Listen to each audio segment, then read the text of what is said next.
We part at night, like dot by day. Got stories you can't build, but you hear them anyway.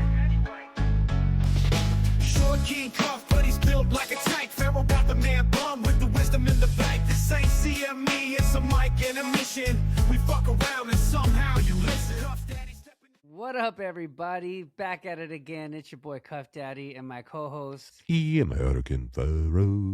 I'm a Podstar, not a doctor. Don't get it twisted. So I almost overslept today, but it was like 10 minutes till, and I pushed my alarm off, but I was like, I can't let the boys down. I gotta get up. I mean, if it was a clinic day, I might have called in sick. No shit. I'm not gonna lie. Really? Dude, I was out, bro. I'm trying to catch up on my sleep, son. You know what I'm saying? I got sleep debt. Do you know what sleep debt is, Sharif? Yes. I don't have sleep debt because my Whoop tells me I'm good. So I can't. I got to get an Aura ring, but like I can't sleep with the ring. No, on. don't. It, like, Well, feels weird. Don't get an Aura ring because you're a doc. So get the Whoop so you can wear it during surgery because you have to take that thing off every day when you're in surgery. So. Do you wear it across your chest like a little? No, I wear it like this when I'm not in surgery, and then I wear it in my waistband of my Whoop underwear on the days I'm in the OR. You got Whoop underwear? Yeah, Whoop. There it is. Like what kind of underwear is it? They're from Whoop. Briefs? They're boxer briefs. Boxer briefs. They're boxer briefs, and there's this little place where you put your little Whoop thing right in the waistband, so it's on my back left side. Yeah, it's right up. It's transrectal. By the fucking rectum. Yeah, it's transrectal. Yeah, it's transrectal. Yep. Oh no. Yeah. I gotta get I definitely can't get that kind of a Whoop. No, it's in your waistband, genius, and it's great because now it keeps. I just lost another year, so now I'm at 50.8 physiologic age. I was at 55.5, and I'm only 52, so I'm working my way down. I'm trying to get to my 40s again. Get healthy. Speaking of losing another year, like I used to go down the rabbit hole on social media, and I feel like I'd lose so much time. So last week, I've been taking a break the last couple of weeks, kind of because I've been busy with my new puppy. And then, I don't know, I kind of got a little sad, and then so I had to get back on the social media thing. It's like an addiction. It is an addiction. It's a dopamine addiction. And yeah, but it's important, I think. Right? Well, it depends what your algorithm is. I think if your algorithm is like nonsense, then you're feeding nonsense. But it's really what is your algorithm. And so there's so many people getting on social media now. Like there's PAs. I see PAs up the wazoo, longevity specialists, whatever that is, up on my feed, chiropractors that are coming on my feed, physical therapists who are like experts and they're trying to take down ortho guys now on my feed. And it's like, it's been crazy. Like what's the future of social media for like a doctor who actually wants to educate people with good information and not just bring drama to the internet? Fair enough. And then there's like the aesthetics people that are always, they do fun episodes and stuff of like walking around with like a needle in the side of their forehead of Botox and whatever. But there's that one guy, I forgot what he is, but he literally just clowns on chiropractors, especially the guy. There's a chiropractor that looks like Stanley Tucci, and this guy just literally follows his feed and just makes fun of everything he says. But I mean, I'm not telling you. That's an angle. It's an angle. It's funny because like, what do you want to accomplish with social media? And I mean, that's exactly it. It's like how do you differentiate yourself? Even on streamers, it's like there's this guy Clavicular or whatever. I've never even heard of him, and now he's like all over my feed. I don't know why. I'd never searched him. I've never looked them up.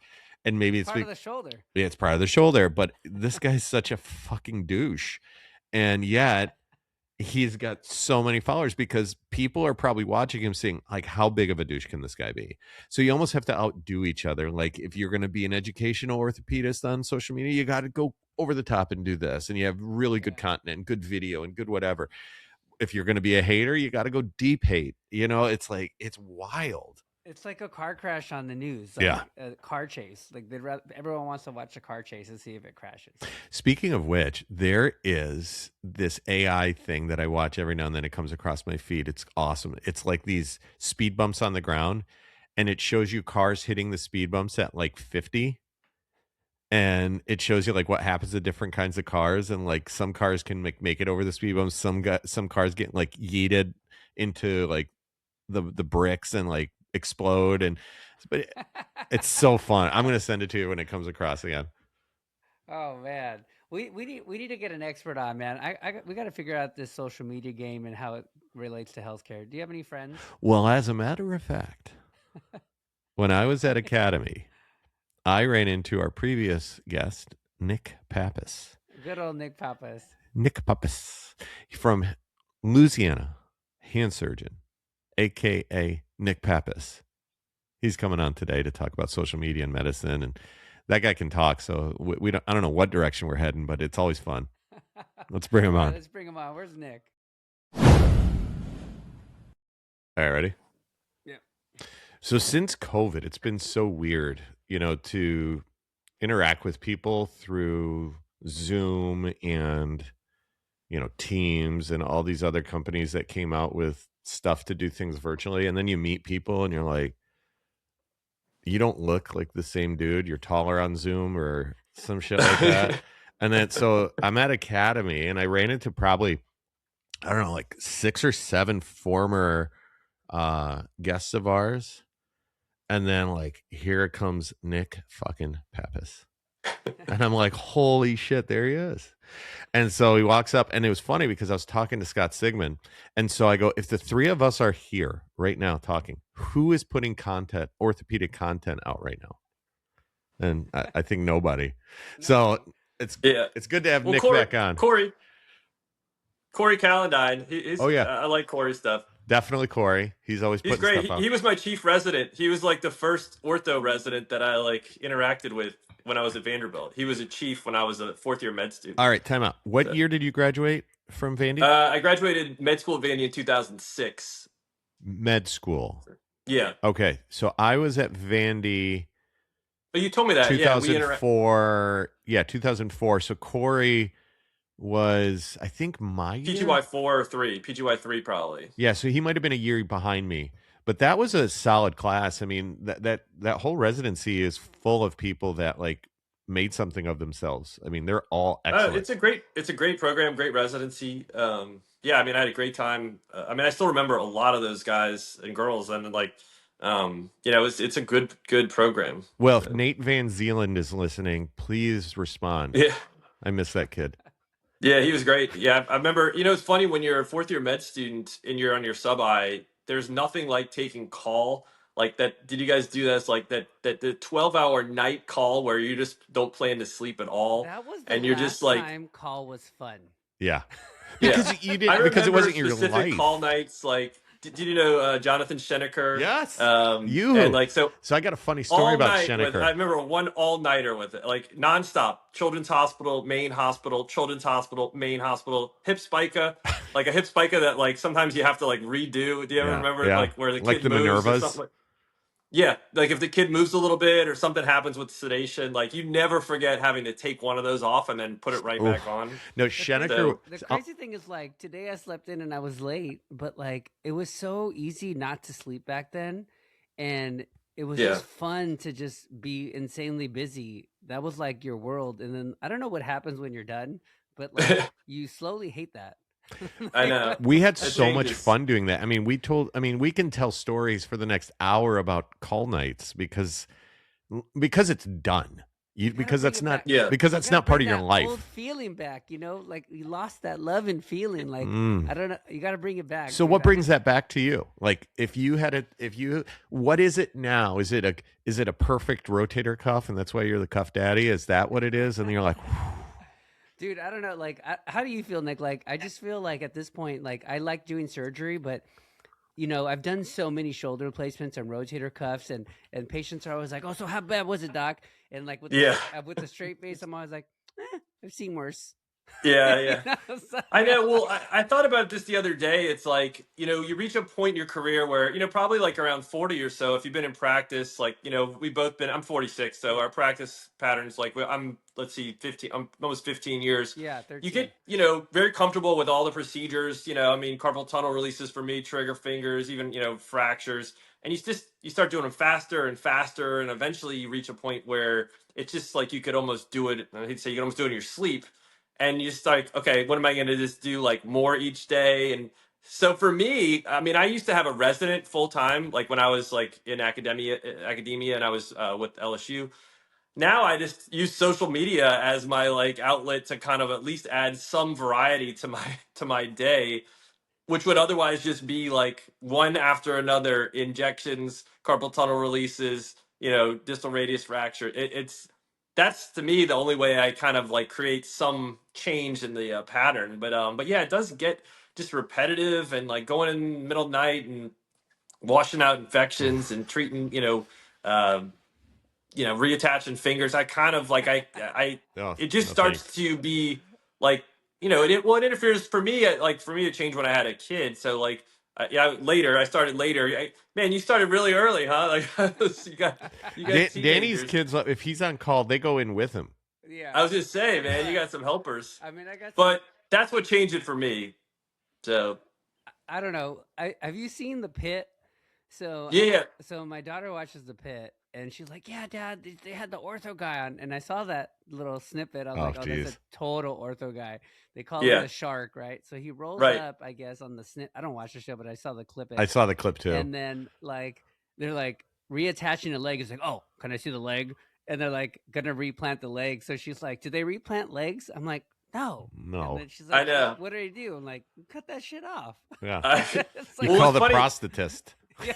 I did a video on the guy is called Park the Shark. It's actually Lou Ferrigno Jr. It's No. Lou Ferrigno, the Incredible Hulk's son. Yeah, Oh, look that at his ma- face. Yeah, he's I did a huge. video on it. He's huge. Yeah, he was on the cover of like some men's fitness magazines working out with Lou. When I was a kid, the Incredible Hulk was honestly like the number one show. was the That and best. the A-Team, and Knight Rider. So like, it's $6 always funny. Million My wife's a little Man. bit younger. When I talk about these shows, everybody's like, "What are you talking about?" I'm like, "Those were big time shows," It's so But stereotyped. Like on Grey's Anatomy, they took that. It's a Latina. It's a girl. It's like, okay, Right. I can relate to this because that's kind of like what ortho is. Yeah. A little bit more like diverse. And then they got the big, tall white guy who like is on steroids. I'm like, oh, I they know, went it's- total stereotype, and they gave him like a crazy name. Yeah, which is so Right, dumb. the shark. And It's here's funny. They talked about leg replantation. I did another video on that, and they actually did one. The only one I've ever heard of happened like that I personally heard of at Vanderbilt. There was one I think where a girl had cut off both of her legs, like BKAs, like on an amusement park ride or something like that. And I think the hand team did one leg, and the plastics team did the other leg. It was like a simultaneous, replantation. Did it But work? we never did one in my residency. Like I never even heard of it being attempted. no.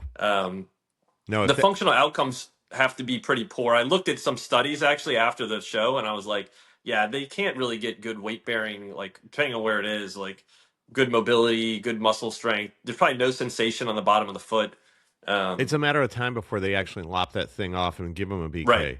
But here's where this is where I get frustrated with these fucking shows. There's so many of us that could be consultants on those shows. Are That you mad because we're not on the show? Well, no, not at all. Not at all. What I'm saying is, if you were to show that script to any orthopedic surgeon, they'd be like, this is bullshit. This would never happen. I'll even take it one step further. All these fucking guys that scrub into surgery on a TV show, they come in without a mask and someone puts a mask on them, or they come in already dressed and they push the door with their sterile gloves. It's like, Yeah. oh. Well, for TV, you got to see their faces. Like that's it'd be kind of, that's Yeah. I guess it's the compromise. I know. Yeah. It's kind of like when they sit at a kitchen table. There's nobody with their back to the table. They always sit like I mean, I get it, but Yeah. it's still it's a lot. I mean, And, at you least know, we're on the show. You've never seen like ENT on the show or like a urologist. No. Yeah, there's been it's been and it's fine because it's the nature of the show, but it has been the most independent ER I've ever seen in terms of like, I mean, they were talking about for hand last year doing a VY advancement flap for a finger, and I was just thinking to myself, I would love whatever if there's an ER that can do that, I would move my whole family. They- We don't call consults enough. I'm like, why aren't you calling the consult? Like, what are you doing? Why are you guys doing work? We're not bashing on Yeah. ER surgeons or ER doctors. However, It is it's not very realistic. Yeah. Well, how about this? I got a question for you guys. When you were in residency, didn't they call you to look at x-rays? Like just to say, hey, this is an ankle fracture. We want to document that you saw that there's a little tiny, small white, opaque body by the distal fibula. Could be a fracture, could be not. I go, do they hurt there? They're like, yeah. I'm like, it's a fracture. Do they hurt there? Nope, not a fracture. But there it is. Isn't that a common thing? Like Yes. I used to get called to close up, like a finger wound. If somebody was like, "Oh, I want the plastic or the ortho person to come close this wound." You would get all kinds. Is that of just stuff. my residency? Did you guys not have that? No, too? no. Like, we had it. That's hospital dependent, dude. That's hospital dependent. Okay. That's a residency heavy hospital where it's like everybody gets a chance to play. It's like, Well, that's the Pitts environment. It's the Pittsburgh. I mean, it's supposed to be like that. It's all academia. Yeah, but it's not so much. I mean, to be fair, the residency, because you're always going to get a new one every single year. So if you're taking call, but like, I'm always nice to them. Yeah. I'm always like, all right, this isn't a dumb question. You're just new. Yeah. I just love how they would read the report. I mean, like, look at the pictures. I don't even know how to look at the pictures. And then what are you reading? Well, I'm looking at the report. Well, look at the pictures. They're like, ooh. Because when I was in residency, we were going from hard copies to digital. So literally, there was some of the residents that did not know how to log into the system to look at the x-rays. So they would just read the reports. And I'd be like, that's... So what have you been up to, Nick? You went to Academy, you went to Louisiana. Are you like a... Well, I live here. I live down the street. Yeah, 2 miles away. I live 2 miles away. I mean, I usually go to the hand society because the academy's not really geared towards hand surgeons. I didn't even see a distal radius plate. It's not geared to orthopedic surgeons. Yeah. What about like, are you like a famous person there? Like people walking around like, oh my God, Nick Pappas, can I take a picture of you? A few, like, but honestly, it was more at the hand society because the hand society has like no social media. And I think that honestly, I don't even know another hand surgeon that does really anything on social media more, consistently. I mean, you give the best hand job for sure. I know, yes. It's always a... I think, but yeah, like I'll be at Target. I'll be at Target, and there's like some random guy, and then like all these girls are like looking at him. I'm like, why are they looking at that guy? And then they're like asking him to take pictures. I'm like, what the fuck is that? So then my 15-year-old comes by. I'm like, hey, who's that guy? And then he looks at him, and like right away, he's like, oh, that's da-da-da. He's a YouTuber. I'm like, oh my God. Yeah.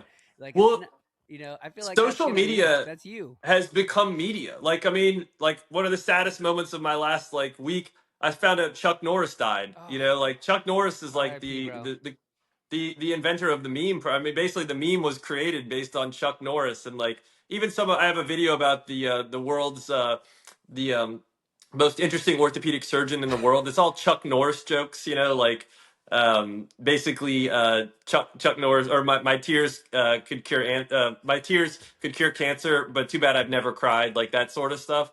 And I found out because it was the first thing that popped up on my social media feed. I don't watch the news on TV really. So I feel like social media is basically, for me anyway, is media. I mean, it's how I find out all these things. Like we're in a war in Iraq, or Iran. I find out that it's, I see something explode. What year is it there? Iran. I love how you're up to date. But you're not wrong. I mean, I love that. When was the last time you watched the news? That's the reality. When was the last time you watched the news? I mean, like regular news. Right. I have like an app where I can kind of see highlights. No. Stop. I'm actually like sitting in front of a television and watching the news. Years. Yeah, probably like 5 years. When was the last time you read a newspaper? Well, here's the deal. I don't even have cable TV, and I've not gotten a newspaper. I don't ever think I've gotten a newspaper. Dude, seriously, Nick, what year is it where you live? Yeah, I know. We're behind. No, I just stream everything. So happy. Look at how happy he is. He's in his little bubble. Yeah. I love ostrich. I love being an ostrich. Put my head in the sand, live my life, and who cares? But people get mad at you if you're like that. They're like, you don't care about anything? No, I do care about this. Don't you care about that? Don't you want to argue with somebody? No, I'm happy right now. I'm in a different part of my life that I don't need to argue. I'm good. Yeah. If you want to argue, you can argue. I will win. Yeah. But no. There is something to be said for that, though. Keeping it like you can there's so much negative energy. I feel like honestly, a lot of social media is a lot of negative energy that you can kind of really get like wrapped up in it I try to tell my parents sometimes watch too much like of the news, and they're like, "Can you believe this and that and whatever?" But and I'm just thinking to myself, I'm like, man, they're worried about stuff that may never even happen, but it's also like literally it consumes your thoughts, So Well, the fact that words like rage baiting came out, and right, like it's like these things are put out there to get under your skin. Because what yeah, gets under your skin means you're going to keep scrolling, you're going to keep watching. I mean, because if right, everything was like fucking K-pop and just these like unicorns, everybody'd be like, "Oh, this is fun. I feel so good." And then you're like done. But no, yeah, you need the hate, you need the anger to continue to do it. Like I always laugh because people are like, "Oh my god, I saw them on Instagram and they just seem so happy." And I'm like, "Really?" I go, "How many pictures did they take to post that one?" right. You don't show the one with the like eye that's twitching. You don't. It's a perfect picture, but it took 68 different pictures to get there.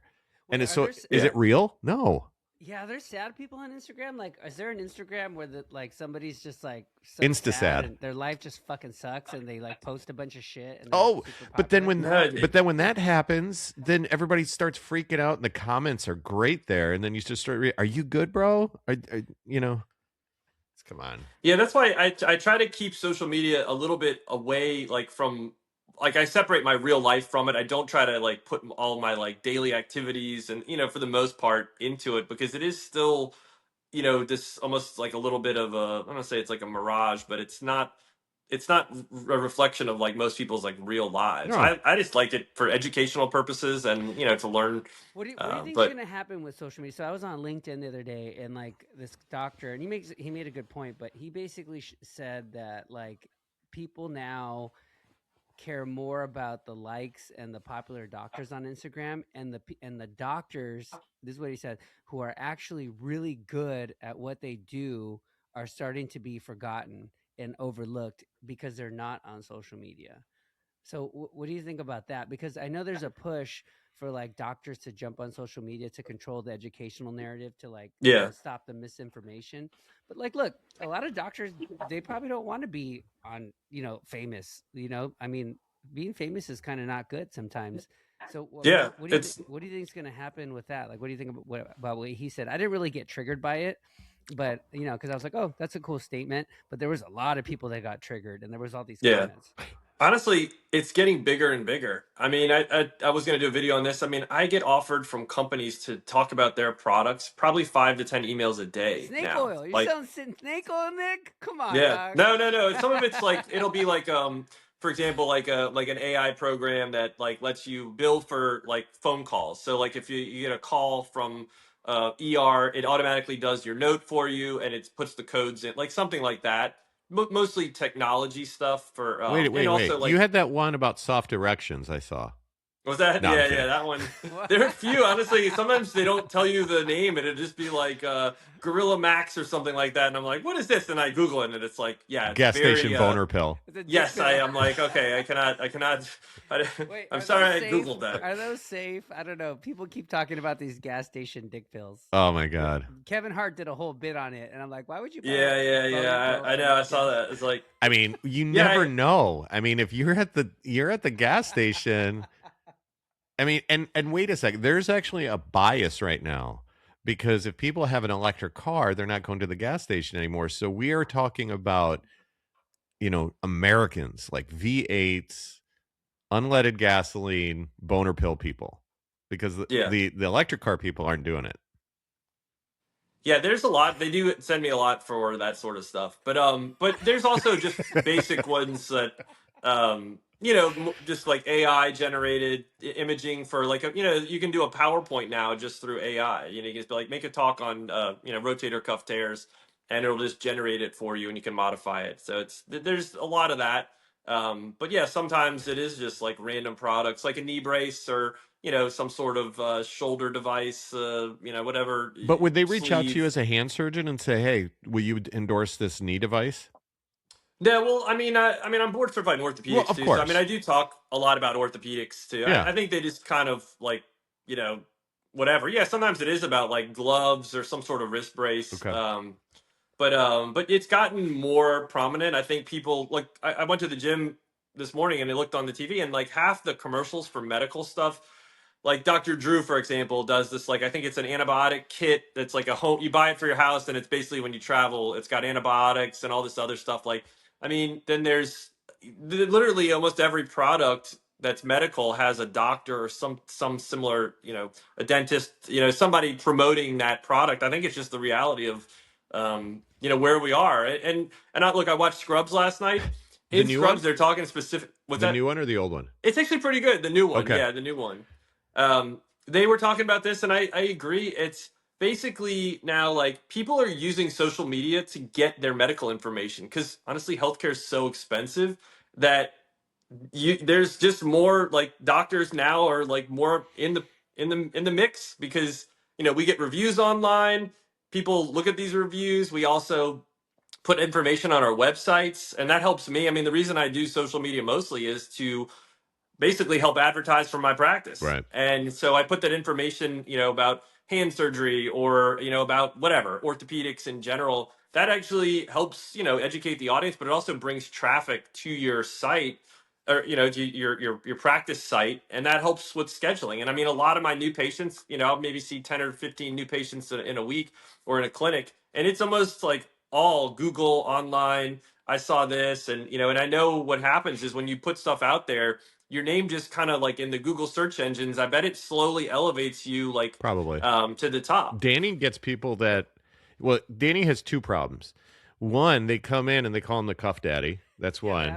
They already know that? Yeah. That happened last week, dude. I was doing from social media? Yeah, I was doing a pre-op on a patient, and then I was talking to him. He's like, hey, because I guess he looked me up afterward, and he goes, I saw some stuff. You go by the Cuff Daddy? That's really cool, man. I'm like, oh, yeah.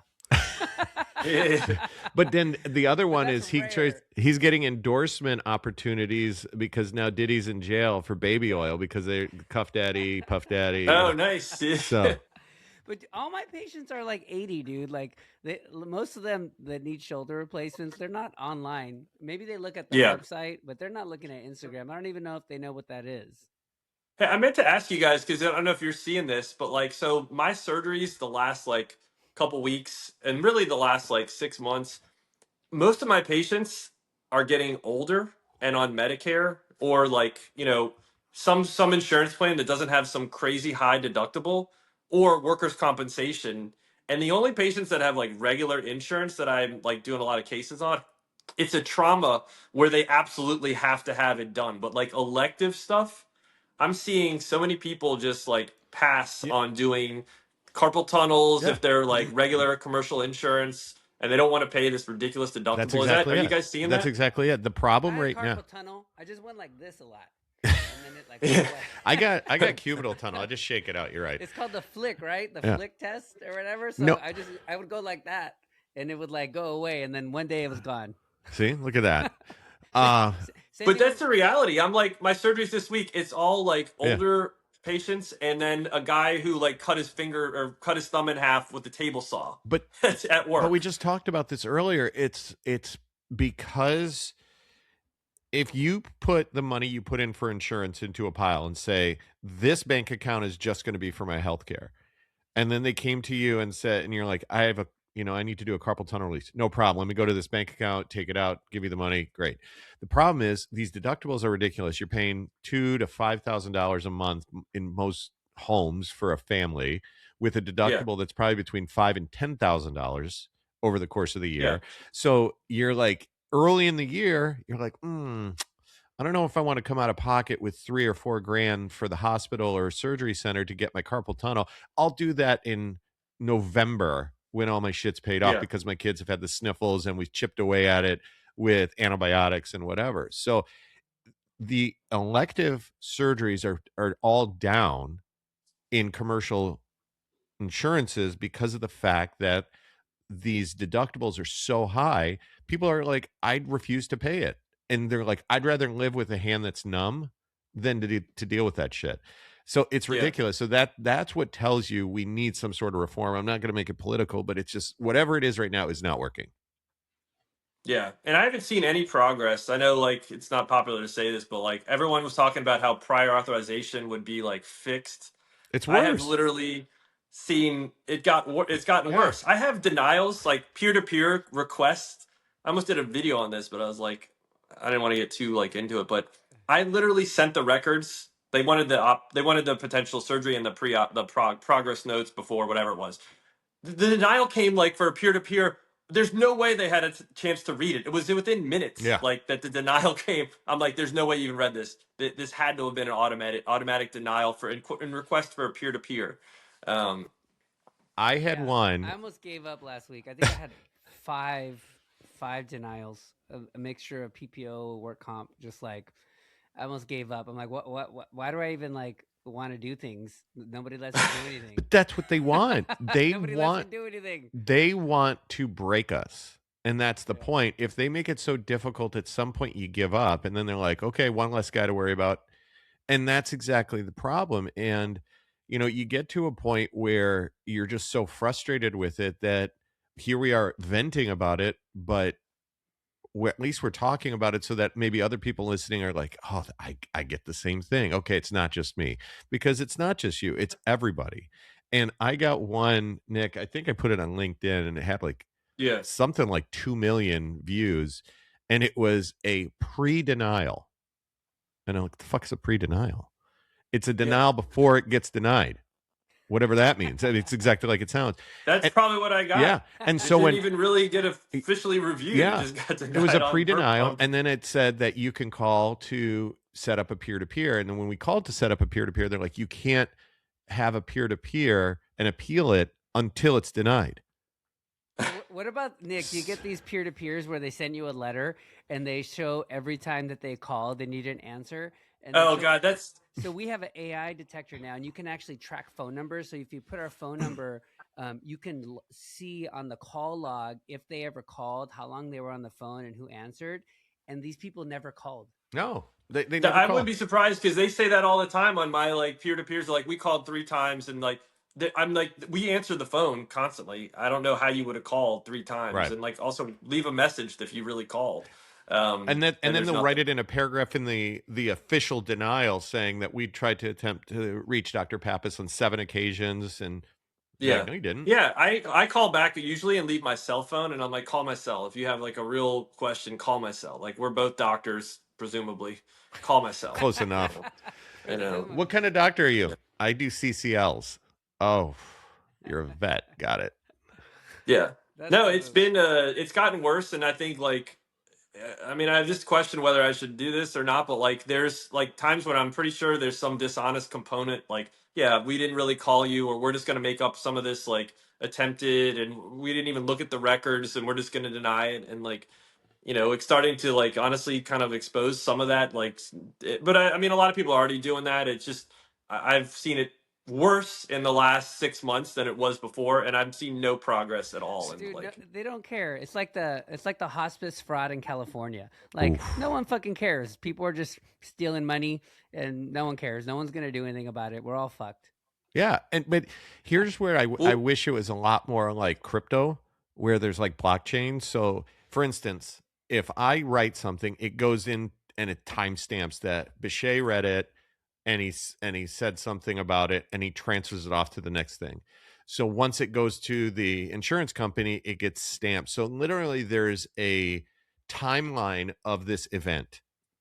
But insurance would never do that, because they don't want to be they don't want to say that they actually looked at it, or if they do, they don't want any sort of reference that it was done, and therefore we have to just take their word for it that they looked at it. Oh, transparency. You want transparency. Oh, is that what it's called? Yeah. Oh, my bad.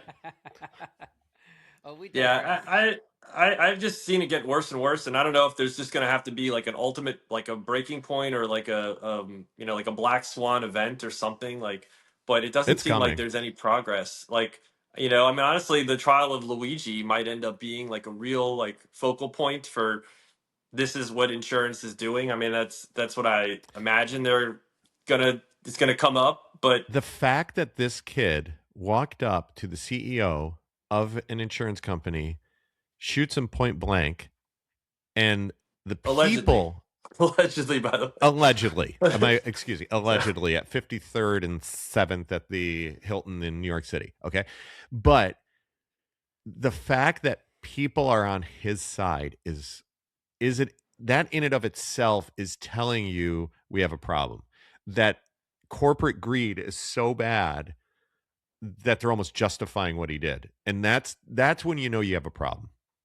But see, like, Yeah. just like how you put your head in the sand and like we're like kind of I'm kidding on about our that. bubble. I feel like everybody else is like that too. Everyone else is just going by their own algorithm. Like, kids are looking at like how to mew better and like what slang to talk and like Who is this they're not, clavicular? yeah, they're not. Dude, yeah. Who is Like, this guy? what is I know. Bill? I see Like, some of the clips.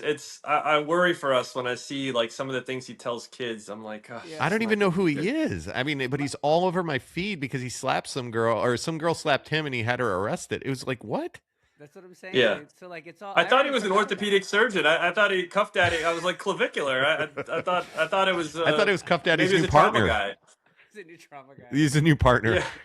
Yeah. Clavicular, that could have been a cool name for the pit, for the ortho guy. If there's an ortho spinoff, there could be a spinoff. I made a joke about, I don't know if you watch it or not, but like if they had a spinoff with the Shark, Lou Ferrigno Jr. and there's one of the fourth year med students. This guy's named Ogilvy, who's kind of a little bit of a pest for the rest of them. And I was saying it'd be funny if Ogilvy did a rotation with ortho and was humbled like immediately after like one day. Because honestly, I saw people come in arrogant as fourth year sub-Is on ortho rotations, humbled within like 24 Oh, yeah. hours by some of the residents. Like, I mean, one I remember told, actually, it was one of the guys, I don't want to say names, but it was in my med school. A sub-I was trying to tell a PGY3 how to hold the drill. And the chief was like, so you're just not going to match here, buddy. Like, don't worry, you're not going to match here.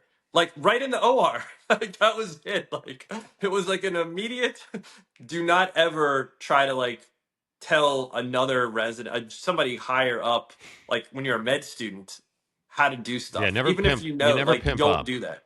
And that was it. He, like, that was, he spent all that money to do that sub-I. But see, And like, that's I going. learned how to act, Well, so that's the thing. That's how we act. That's our generation. But like, if you follow a lot of these like new doctors on Instagram, they hate pimping. If you guys don't know what pimping is, it's when Yeah. you ask a student or a resident something about the case, like what their knowledge is, and they find it like intrusive or misogynist or something. But it's like, no, dude, Triggering. like, we got to know that if under a stressful situation, you can recall a medical fact. That's part of being a doctor. Yeah. Right? That's exactly Like, right. Yeah, I did a video on that too, actually, and it was mixed, some mixed results. I mean, I guess there, some surgeons you can be like over the top, and I've seen that too, I guess. But like, I also do want to know, hey man, is this like med student? Like, does he know what we're doing here? Can I give him this retractor and like it's not going to end up being, into the potentially artery. problematic? Into Was that into the artery? right? Like, yeah, like I need to know What's this where yellow we're thing that I'm pulling on right Or now? like when the retractor slips out and they like blindly try to put it back in. I was like, no, don't put it back in. Give it to Yes. me. Yes. Yeah. What? No, but that's the thing, unfortunately, and that's across the board. I saw a thing this morning that says our next generation is so cooked, and it was these guys that were at some bar in Iran, and they were still out hanging out, and above them there were drones and like gunfire, and like they're just like thinking this is great, and they're just like recording it, and it was Oh like, yeah. and I'm thinking to myself, this generation has no understanding of what's worrisome. They're all worried about mewing and Oramaxing and all this other stuff in What's wrong with 6-7. Oramaxing? I don't even Yeah. know, man. Well, it's like a video game. Yeah. I think you can kind of like be so normalize things that happen in like video games that it's like, oh, this is like a drone, just like, Call of Duty or whatever. Right. They're IRL, Call of Duty. So it's a little, I think that happens sometimes. Yeah, because we get too virtual, and then you miss the real life experiences. Oh, like when when the people in Prague are walking around with the Apple VR things in the middle of town in just underwear. Well, it's funny, I thought the metaverse was kind of odd. Did you remember the metaverse like 4 years ago? They were thinking the whole world would be virtual. We'd have the glasses, and look what happened to that. Because I watched Ready You Player wanted to One. do that? Well, Ready Player One's like one of my favorite movies. I think it was a really cool movie, and I was like, oh, Yeah, sweet. it was a good movie. It's gonna be like Ready Player One, so I was kind of stoked, but I guess it died. The metaverse Yeah, because I sounds think there was a look. I think that AI is going to have like its zenith, like where people are like, "Oh, this is awesome," but then there's going to be like a craving for like human, like I want a human carpal tunnel release, or I want a human cuff repair, and it might be like the like a handmade car. You know, like what is it? Is Rolls Royce still handmade? Yeah, and Like Ferrari and all we'll of them. be like the little like the antiques that still can like do the handmade stuff, or like a real doctor that like has compassion and talks to you From like. your mouth to God's ears, because what's universal about those handmade things? They're very expensive, so we'll finally get paid what we should. I mean, I do think I, that there will be a two-tiered system. I think we are. I can't imagine how we're going to fix this problem without going to like some sort of single payer. I mean, I don't know. I don't see I another just think you got way. to have competition. I think single payer is a monopoly, and I think when you have a single payer, they can set everything and who's going to fight them. And so you really need to have commerce. And I think what's going to happen is there's going to be a ceiling that they have to hit eventually, where people are going to be like, "Fuck off, we're not getting insurance anymore." And so these Yeah, companies are going to not I'm seeing have that. people to take care of. Without people to take care of, then they don't have money. And so you're going to see it go the other way, and it's going to be a race to the bottom. I'm that's what I'm hoping, because I think the hospitals have a good idea of implants, and they're doing that Yeah, because at one point the implant companies were very much like insurance, and they'd be like $50,000 for a total knee. It's like, what? But now it's like you have a ceiling where that number has to be under. So I think we're going to what has happened to industry is going to now happen to insurance. I don't know if it'll be in our lifetime. I hope it is, because my poor daughter tells me, "Dad, I do want to be a doctor. I just hate how you talk about it." right. we like it though. I We do. just No, like no, to no. She complain. knows. She knows Yeah. I love what I do, but she's Tell her like, to be a vet. Tell her to be a vet. I told her to be a vet. I told her to be a PA. I told her to be a CRNA. I said, Yeah, do any of those things. But it is sad that she's struggling to make a decision because she sees the toll that it takes on us, and that we're bitching about fucking prior auths and all this other stuff and peer to peers, because all we want to do is take care of people. And there's a business that precludes us from doing that. right. Yeah. Yeah, that's the biggest problem is like, I still get the most satisfaction professionally out of doing like, honestly, my favorite part of the day is when my post ops come. I have like a window of like from 10 to 11 Mhm. every Thursday. It's all my post ops. And, they come back and they're just, they're so thankful. Some of these people have carpal tunnel for like 20 years, Yeah. I mean, in your case, like the cuffs and all that other stuff. And, that's actually the best part of the whole job is like having people just be like, so grateful what you did. But then honestly, the worst part is like later that day when I find out like half of these things like we got a denial for, Yeah. and I have to like call, or get my biller to call United Health, whatever, Yeah. whatever company it is, and say, hey, like you authorized this.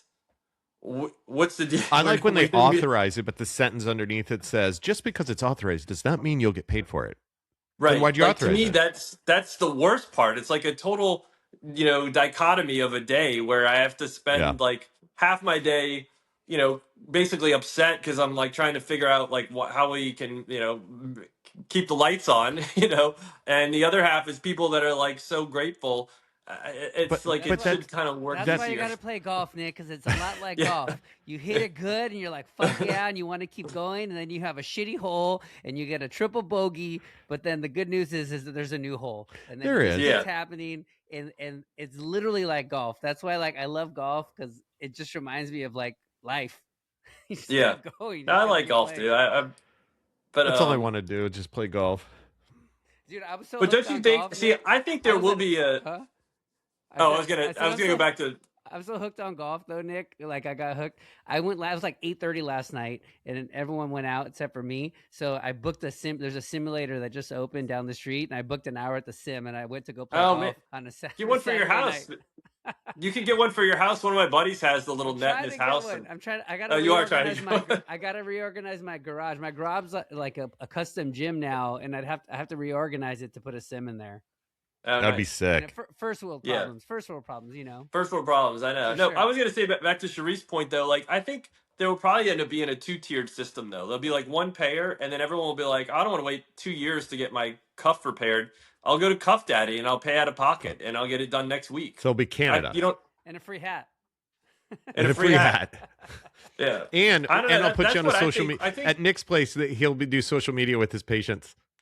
Yeah. What's that? You'll do social media with your patients. What kind of stuff do you give to your patients? Do you have like cool swag fidget spinners with your name on it or something? Me? Or like what do you got? Yeah, like I don't really do a lot of the trinkets. I kind of am a minimalist when it comes to my practice. Like I don't even have like a real office at my like clinic. I rent space and I'm there just to see the patients, and then I do everything else. Like I'm in my home office now, like from here, and I try to not spend. I try to keep my overhead at under 40% and sometimes like under 30% per month. Wow. Just to be safe. And so that's kind of my thing. I'm almost like, I try not to do over the top stuff, but I do. I mean, I have some things here, I'm going to talk about this anyway.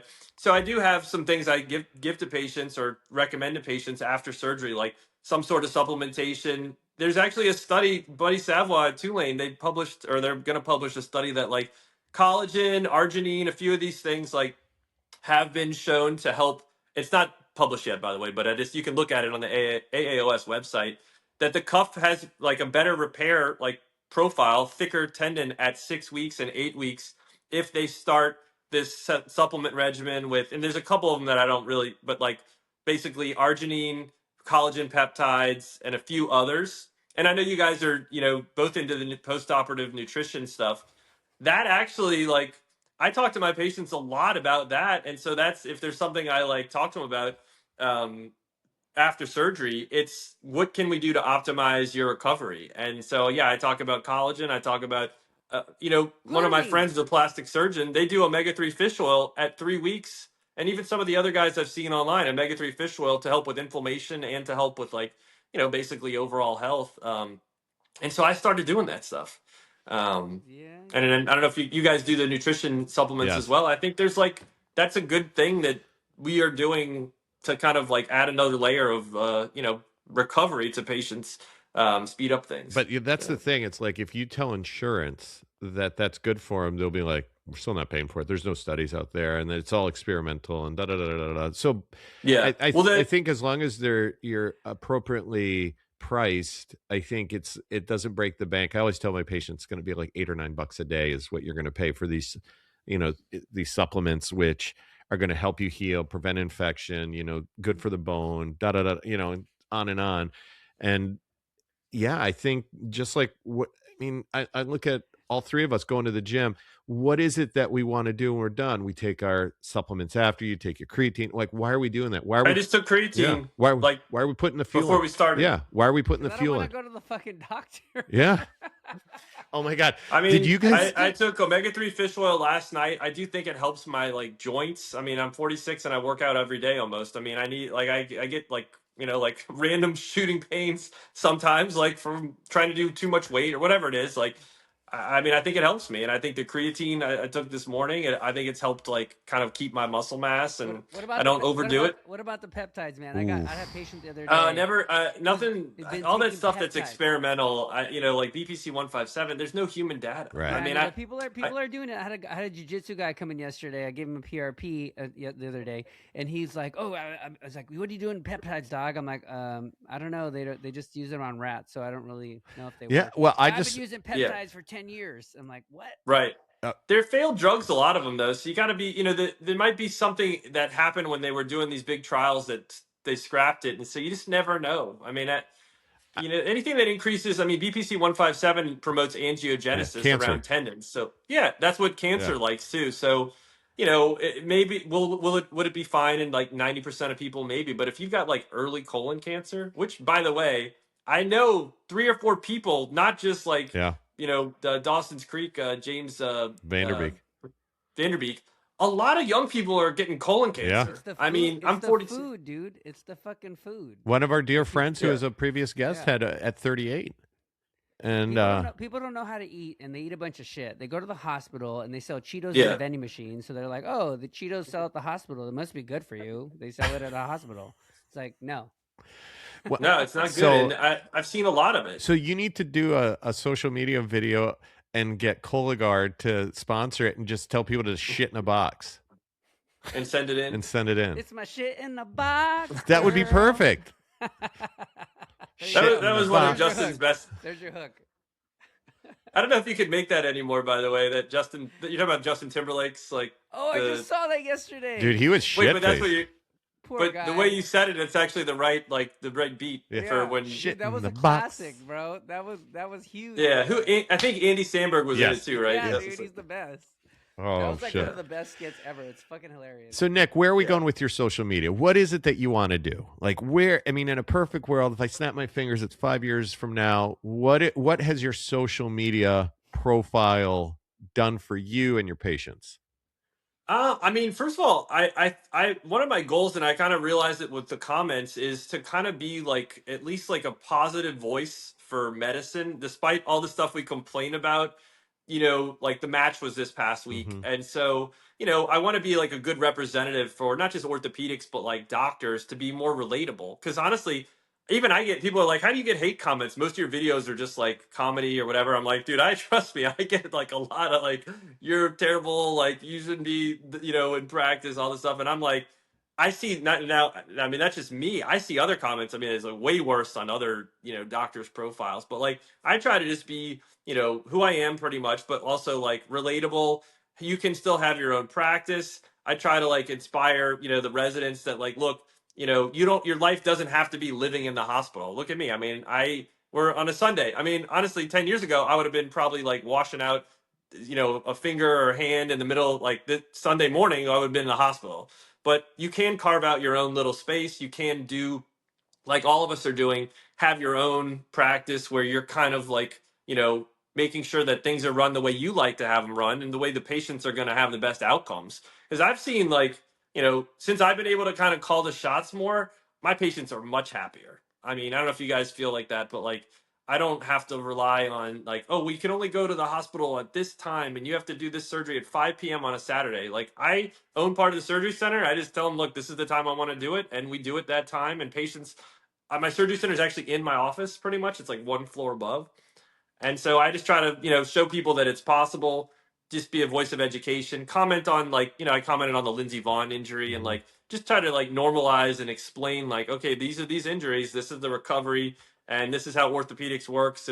We don't put a plate and screws in and then you're healed the next day. Like she's doing like lots of recovery for the next like year pretty much. And she wants to ski again. Right. So like I try to just explain that. Now people will see those videos and say, hey, why don't we put her on BPC 157? Why don't you recommend that? And it's like, that's where I want to chime in and be like, look, there's no human data on that. I mean, it literally says experimental use only. And if you want to inject that in your body, I mean, from an unknown source where it's not even like regulated, you're at your own risk. But it's dicey. So that's where I think I can be helpful. Look what happened to Ozempic. All these fucking people are on Ozempic, and now the side effects are coming out. It's like, yeah, duh. That's going to be true for every medicine. I feel like once you mass introduce it into the mass audience, you start to find little things that like you never even realized. I mean, honestly, Ozempic, all these people losing all that muscle mass and like all that like fat at the same time. I mean, the loss of I wouldn't be surprised if we see a higher incidence of hip fractures. I think you're going to see a lot of malnutrition just for the fact that they're just not absorbing stuff with all the stuff that sits in the gut for a while. Bone density, it's probably got to be detrimental to your bone density. Yeah, it is. I mean, the paper just came out. Look at us. So look at us having an actual. Time, we're talking medicine. We do that sometimes. Every now and then. Yeah, but I mean, I did a video on hip fracture mortality, and look, I mean, I tell my patients this all the time. It's even despite the best efforts of fixing it as soon as you can, it's still 20 to 30% like dead in 1 year. I mean, that's pretty crazy. Think of how many diseases like. I mean, that's way worse than like finding out you got heart disease. I mean, 30% you're dead in 1 year. That's why they all hate us, bro, because they know the bone is number one, right? They hate us. They hate us because they ain't us. That's what it is, dude. That's what it is. I will say this, like on the pit, they did show the guy, like again, Lou Ferrigno's son, as being the stereotypical, probably more on the nefarious side. I mean, I don't know if anybody would just randomly just start insulting the ER or not even like, I mean, do you guys have friends that would do that? No. Like, not even acknowledge No. anyone's like No, presence, I No. was and never just like like, that, dude. My dad's an ER doctor. I was very like empathetic to their No, I mean they're problems. just doing their yeah. job, and my job But is to come down and but the reality is, there people sort of love to hate on orthopedics. I try to even make fun of myself in orthopedics a lot, and even then, I'm just barely kind of squeaking by. I think like people just like love to hate us. Oh, they hate on you easy. Oh, you're a hand guy. You know, they're I know, weenie, immediately, especially weenie. and immediately. but it's I mean, I try. That's why I try to normalize it, and maybe we've like kind of had some bad actors in the past that have like made us seem like that, but um, I don't know. I just that's part of my goal with social media is maybe make us seem more like a relatable group, because I do think we are pretty relatable. I I think mean, we're the like, most relatable of all the. I mean, I think what's his say, Glockenflocken or whatever. He does, but yeah, yeah, he does a great job. Like internal medicine, he's disheveled. His like family practice glasses are on sideways. The ER guy yeah, has the helmet on and the glasses. I mean, he's building on the stereotypes, but at the end of the day, he's saying, "Listen, we're all human." But the people he really makes fun of is the insurance companies and the hospital administrators, which is great. But you're right. It's like we're all relatable. We're just here to try to help people and just like let us do our job. Let us do our yeah. job.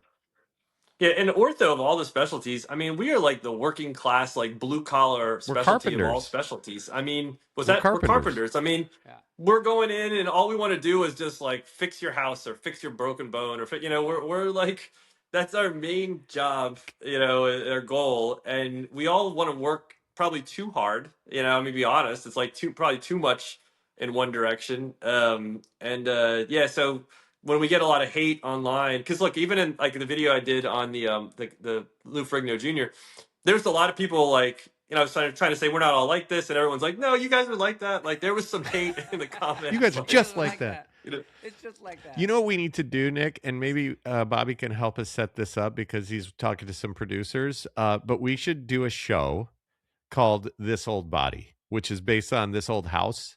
And you have to like rebuild yeah, the Bob house. Vila. So you just get this old body. So we're gonna have to like take him to the vascular guy to like clean up his vessels so that he gets a bypass, and then like we have to take care of his like carpal tunnel. We have to take care of his cuff tear, and just go through the whole body, and then like the guy's finally better than just dies. You know what somebody wanted to do?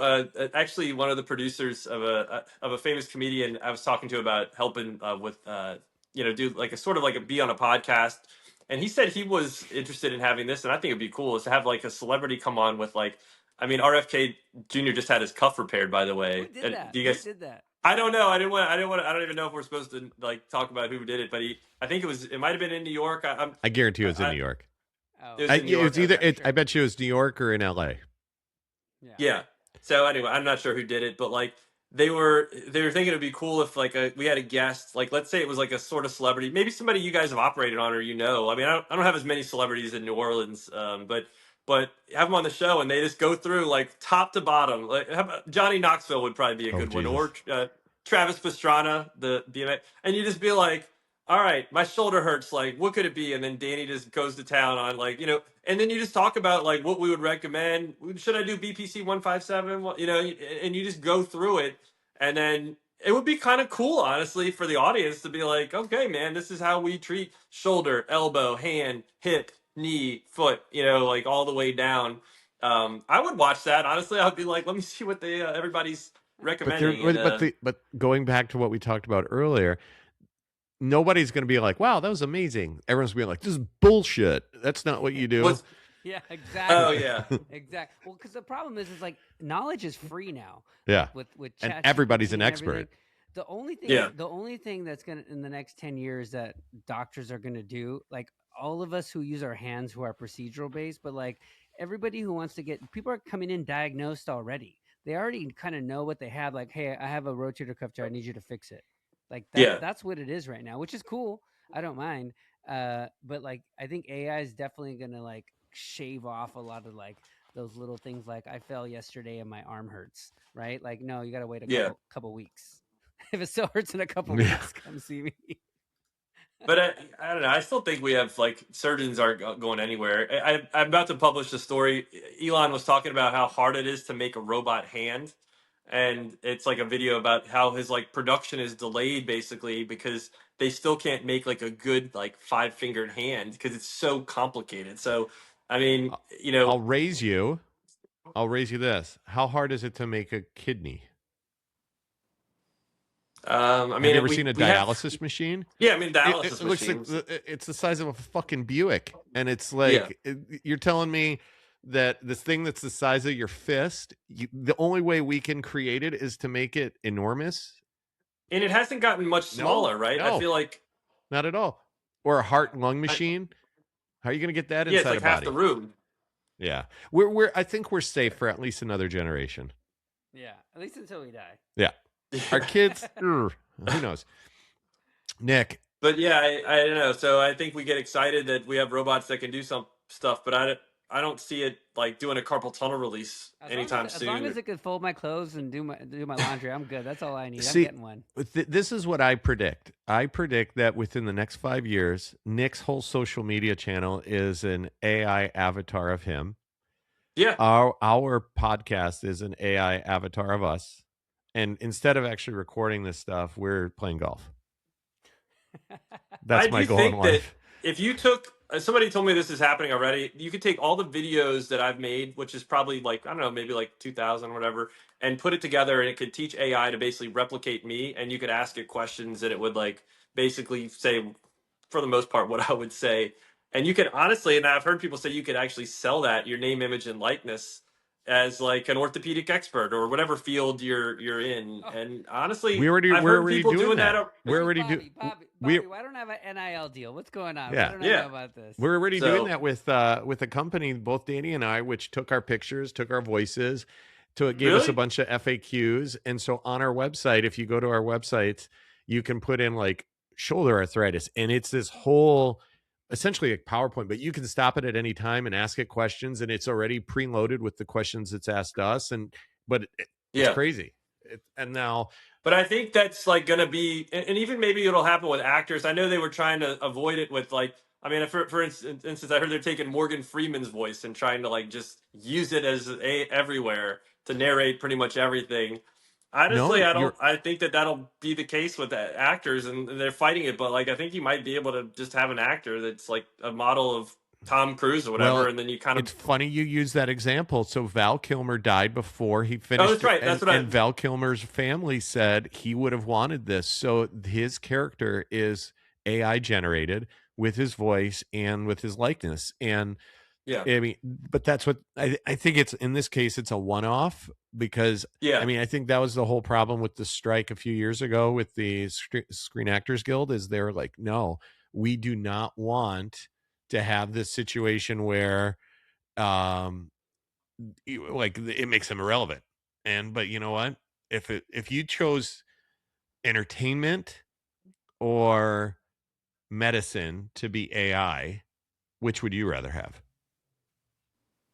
Yeah, I'd rather. Medicine I'd rather or entertainment. Watch. I mean, it would be safer if it was entertainment, to be honest. Exactly right. Because AI, AI makes mistakes. I use ChatGPT. I was trying to do some advertising for my like health education company, Elevated Health, and like ChatGPT, I'll ask it to make a little flyer, and it'll get my like face right, but then it'll like misspell my like one of the products we're selling or something like that. It does that on purpose. It like creates one problem, it fixes another, and then anyway. It's like a wheel of fixing and then messing up. I put two. You pictures. Can't do that in surgery though. You can't be like, I did the carpal tunnel, but also I cut the ulnar nerve. Like, I mean, my bad. That's kind of like. No, it's. We digress, but this is the direction we're all heading. I think we're all trying to do our best. We're all trying to, do human things in a virtual and technological time. I think we're in this really big technological advanced stage of our existence, but I still think it needs humans. I think we still need people like you that are educating through social media. I think we still need Danny and I that make people laugh because we say such stupid shit. We need the Bobbies of the world to get it out there. But at the end of the day, I think we just got to keep drudging forward and try to keep helping people. Yeah, I mean, at the end of the day, that's why I still like medicine. That's what I try to like. Every video where I kind of complain, at the end of the day, I will put in the caption and talk about like the ability to create such like, especially for ortho. I mean, it can any specialty too, but I mean, take someone who's like in a terrible situation, like, you know, can't lift your arm up, rotator cuff tear, and then, you know, 2 months later, 3 months later, they're back to doing like whatever, you know, they're or 6 months, you know, whatever the recovery is. But like, that's such a gift. There's very few specialties and very few things in life where you can actually do that much good, I think. So, you know, and that will end our episode today. yeah. Thanks, Nick. That was good, man. Hey, thanks for coming on. A lot of good info. I think that was a good way to end that for sure.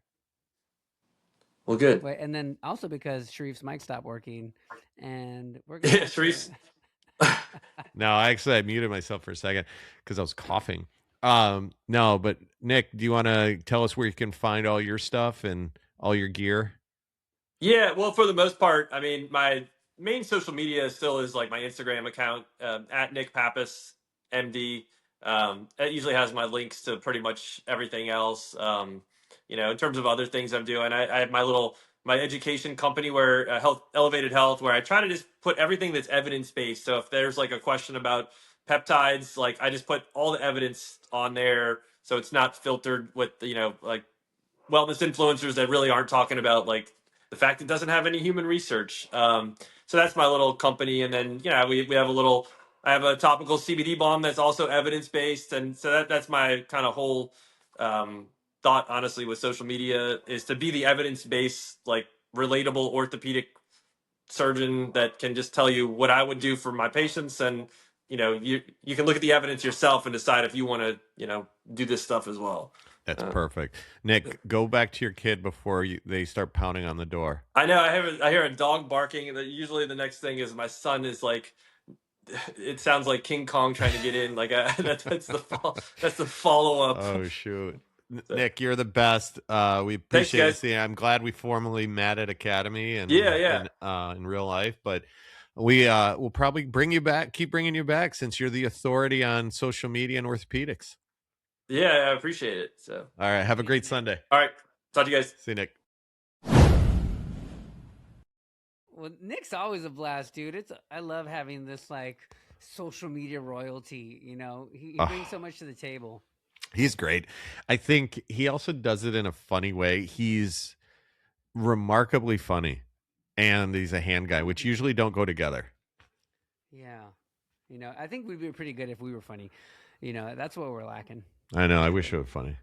I'm funny looking. We'll try again next time, guys. That's our episode today. Thanks for tuning in to I'm a Podstar, Not a Doctor. It's your boy Cuff Daddy, and we're out. And it's your boy American Pharaoh. Find us where you find your socials. Find us on YouTube.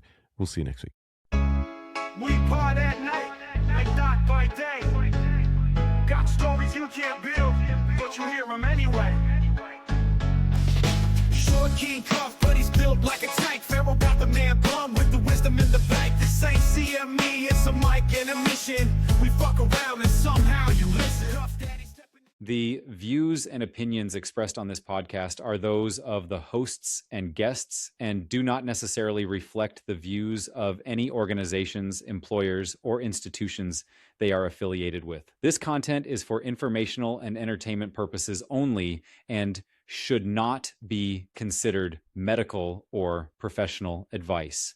For promotional opportunities, sponsorships, or guest requests, please email info@podstarproductions.com or visit www.imapodstarnotadoctor.com.